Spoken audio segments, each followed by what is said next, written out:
عوسمانی حاجی مارف لە نووسراوەیەکدا باسێکەکە لە حکوومەتی دوای هەڵبژاردن لە عێراق و دەڵێت هەڵبژاردننی پارلەمانی نوێی عێراق لە ساڵی 2025 بەڕێوەیە.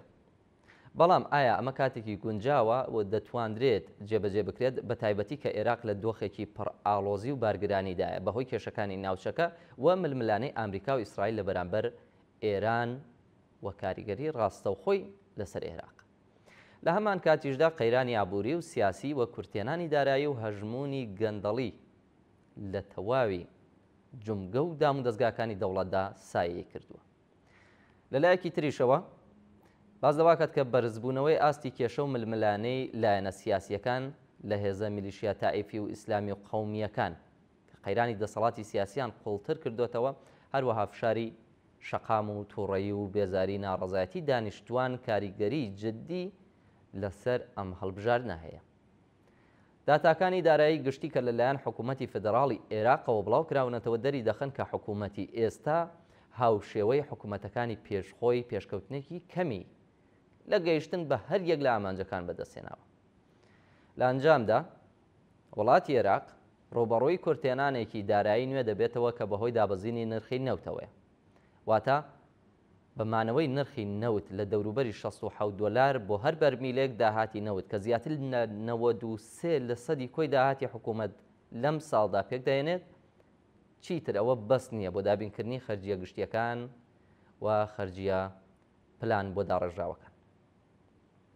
بۆیە ئەم فشارە داراییە ئاماژەیە بۆ ئەوەی کە حکوومەتی سوودانی هێشتا لە میراتی وابەستەی بە نەوت ڕزگاری نەبوو، هێشتا خرجکردنی موچە لە داهاتی نەوت دابین دەکات و نەیتوانیوە چاکسازی پێویست بۆ بنیاتنانی ئابوووریەکی گەشە سەندوو بەدەست بێنێت. لە هەمان کاتیشدا چاوەڕوان ناکرێت هیچ حکوومەتێک لە ماوەی یەک خولی 4 ساڵی داهاتوودا ئەویش بتوانێت دوای ئەم هەڵبژاردنە چارەسەری ناهاوسەنگی باری ئابووری عێراق و پرسە داراییەکانی بکات. بەڵام گەر هەر حکوومەتێک پێکات دەبێت بتوانێت دەرفەت بخۆزێتەوە و بەرپرسیارەتی دەستپێکردنی چاکسازی ئابووری لاستۆ بگرێت. ئەمەش لەم دۆخەنا لەبارەی ئێستا و دەسەڵاتێکی پەرشوبڵاوی چەند جەمسەری پێکاتوو لە هێزی میلیشیا نەخشەیەکی زۆر سەخت دەبێت. لە دوای ڕۆخانی سەدام حوسێن لە ساڵی 2023 زاینیەوە بە حساب دەبوایە عێراق دوو ئامانجی گەشەپێدان بەیەکەوە گرێ بدات. یەکەمیان دوورکەوتنەوە لە مۆدێلی ئابووری ڕایعی بە بژاندنەوەی کەرتەکانی وەبەرهێنانی غەیرە نەوت و کەمکردنەوەی پشتبەستنی زۆر بە هەناردەی نەوتی خاو. دووەمیشان دابینکردن و پەرەپێدانی ژێرخانێک کە پێویستە بۆ بەدیهێنانی ئەم گۆڕانکاریە کە باسی لێکرا. هەڵبەتە چارەسەرە پێویستەکان ناسراون. گەر بەم جۆرە حکومڕانیەی لایەنە سیاسیەکانی ئێستا عێراق قەتیس نەبووایە، بۆیە ئاڵوگۆڕەکان سەختی لە خۆیان دەگرن بەهۆی سروشتی ئابووری و سیاسی کە لە دوای ساڵی 2023 زاینی و دوای ڕوخانەی سەدام حوسێن سەری هەڵدا کە داگیرکاری ئەمریکا و وێرانکاری عێراق و دواتر دەخاڵەت و باڵادەستی کۆماری ئیسلامی ئێرانیش لەلایەکی ترەوە دۆخێکی تەواو جیاوازیان لە ململانەی هێزی میلیشیایی تایفی خستە سەر شانۆی سیاسی عێراق کە جگە لە تاڵانچێتی و بازرگانی بەنەوت ڕێگایەکی تریان نەگرتە بەر. لە پێناو بەدەستێنانی داهاتێکی زۆر لە کورتترین ماوەدا. ئەمەش گەورەترین بربەست بووە بۆ ئەوەی حکوومەتەیەک لە دوای یەکەکان نەتوانن و نەیانەوێت چاکسازی ئابووری و گەشەپێدانی جددی جێبەجێ بکەن. جگە لەوەش سیستەمی پارچە پارچەکراوی پشکی سیاسی کە دامەزراوەکان بە درێژایی هێڵە تایفی و نەتەوەیەکان دابەش دەکات بەردەوامە لە بەهێزکردنی تۆڕی تایبەتی بەرپرسانی لایەنەکان کە وەک بەشی دەرەبەگەکان خۆی دەنوێنێ. لە هەمان کاتیشدا لە لایەکترەوە وەزارەتەکان وەکو وەزارەتێکی حزبی مامەڵەیان لەگەڵ دەکرێت کە زیاتر خزمەت بە بەرژەوەندیە حزبیەکان دەکەن نەک بەرژەوەندێ گشتیەکان. ناوبڕێکی کورت ببینن بە درێژەیەم بابەتە دێمەوە خزمەتە.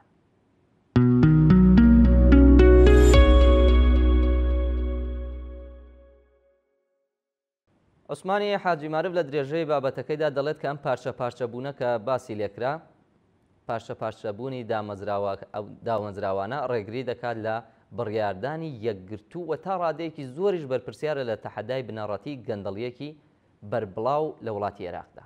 زۆر جارگرێ بەسی دابینکردن بریتە لە هەڵاوسانی بودجە و دەستکاریکردن و بەرتیلدانی سیاسی بۆ دابینکردنی بودجە بۆ پارتە سیاسیەکان و بە تایبەتیش گروپە چەکدارەکان. هەروەها دەستگاکانی چاوەدێری وە کۆمۆسیۆنی دەستپاکی و دەستەی باڵای وردبینی دەسەڵاتی جێبەجێکردنیان نییە. پەرلەمان لێرەدا ناتوانێت ڕۆڵێکی چارەنووساز بگێڕێت و دەوری هەبێت و جگە لە پاشکۆبوون بۆ پرسە میلیشیاکانی حیزبە دەسەڵاتدارەکان هیچی تر نییە. داڕشتنی یاسای دارایی نیشتیمانی و دیاریکردنی چۆنیەتی دابەشکردنی سامانی گشتی تا دێت نرخێکی بەرزتر لەسەر بودجەی دەوڵەت دەکەوێت و قەیران زیاتر بە دوای خۆیدا دەهێنێت. ئەمەش حکوومەتی فدراڵی دەکاتە بارمتەی ناجێگیری بازاڕەکانی وزەی جیهانی کە لە ئێستاوە بۆتە هۆی دووبارەبوونەوەی قەیرانی دارایی ساڵی 2015 زاینی. نەمانی متمانە بە دامەزراوە گشتیەکان بەهۆی کڕین و فرۆشتنی پۆستە وەزارەتیەکان لە کاتی دانوستانەکانی پێکهێنانی حکوومەتدا خراپتر و گەندەڵتر بوو کە بە جۆرێک ئەم پرۆسەیە ڕۆشتووە هیچ حکوومەتێکی ئایندە ناتوانێت بەرەنگاری بکات یان دەستبەرداری بێت، بەڵکو تەنها ڕێگا ئەوەیە کە دەبێت تەواوی پێکاتەی حکوومەتی ئێستا بە تەواوی ڕاماڵدرێت. ئەوەی جێگای سەرنجە ئابووری سیاسی عێراق ڕەگ و ڕیشەی لاوازی ئیدارە داراییەکەی وەها ڕوون دەکاتەوە کە داینامیکی ڕێعی خەرجێکی زیاد لە پێویست بۆ دەوڵەتی دروست کردووە. هەروەها زیاتر لە 40% هێزی کاری عێراق لە کەرتی گشتی یان کارگە دەوڵەتیەکان دامەزراون و ئەم دووەمەیان 59% کۆی خەرجیەکانی حکوومەتی فدراڵی لە نیوەی یەکەمی ساڵی 2025 زاینی پێکهێناوە. ئەمەش بوارێکی کەم بۆ وەبەرهێنانی درێژخایەن دەهێڵێتەوە لە کاتێکدا هەر هەوڵێک بۆ کەمکردنەوەی یارمەتیەکان یان داڕشتنەوەی موچە دەتوانێت کاردانەوەی نەرێنی گشتی لێ بکەوێتەوە.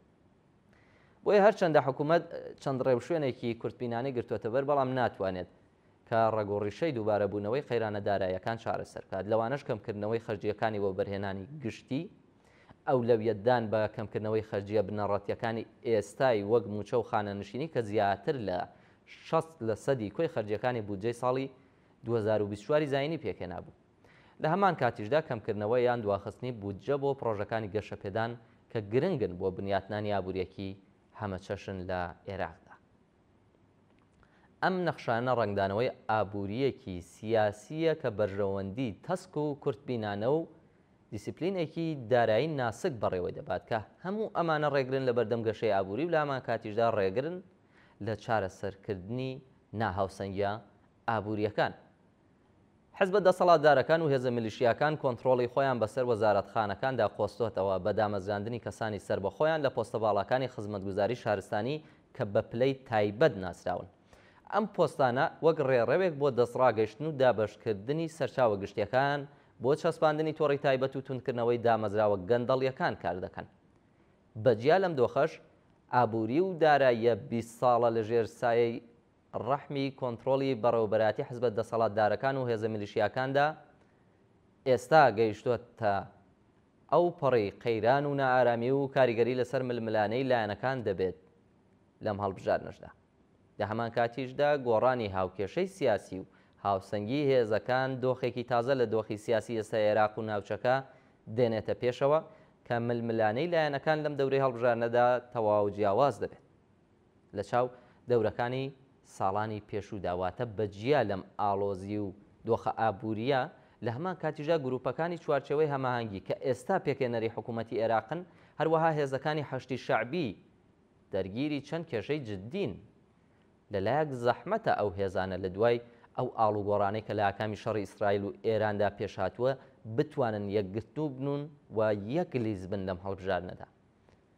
هێزەکانی هەشتی شەعبیش لەژێر کاریگەری مەترسیە ڕەشەی ئەگەری هەڵوەشاندنەوەن لە ڕێگای لێدانی ئەمریکا و ئیسرائیلەوە. ناوبڕێک ببینن بە بەشی کۆتاییم بابەتە دێمۆلاتە.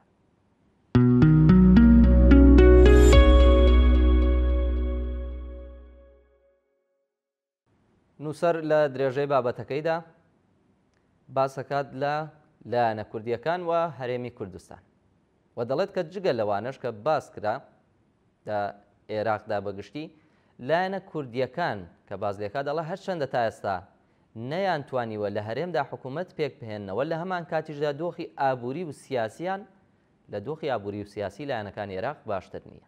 بۆیە ئەوانیش ناتوانن ڕۆڵێکی ئەرێنی و بەشداریەکی سەرکەوتویان هەبێت لەم هەڵبژاردنەدا.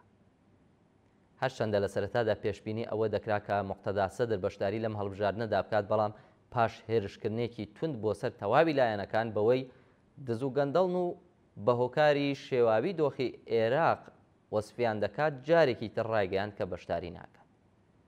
لە ڕۆژی 3 ئۆکتۆبر لە سەرانسەری عێراق و هەرێم بانگەشەی هەڵبژاردن بۆ خولی شەشەمی پاڕلەمانی عێراق دەستی پێکرد، تاوەکو 8 تشرینی دووەم بەردەوام دەبێت. بەجیا لەوەی پێشبینی ئەرێنی ناکرێت کە ئەم بانگەشەیە بە دۆخێکی ئارامدا تێپەڕێت، لە هەمان کاتدا بەگشتی مەترسی ئەوە هەیە گەر هەڵبژاردن تێپەڕێندرێت یان دوای هەڵبژاردن گەر حکوومەتیش پێک بێت، دۆخی سیاسی ناوچەکە و عێراق سەختی دەخاتە بەردەم چۆنیەتی پێکهێنانی حکوومەتێک کە بتوانێت عێراق لە پێکدادان و شەڕ و گێژا و ناسەقامگیری سیاسی بپارێزێت. بینەرانی خۆشەویست، بەم شێوەیە گەیشتینە کۆتایی بەرنامە و لێکدانەوەی ببورن بەرنامەی لێکدانە و هەڵوێستی ئەمڕۆکەمان. هیوادارم تا بە کۆتایی لەگەڵماندا بوون و ناوڕۆکی بەرنامەکەش جێگەی سەرنجیەوەی ئازیز بوو بێت و بتوانن کەڵکی پێویستی لێوەربگرن. تا لێکدانەوە هەڵوێستێکی تر و بە گەیشتنەوەیەکی تر بە ژیانێکی پڕ لە کامەرانیتان دەست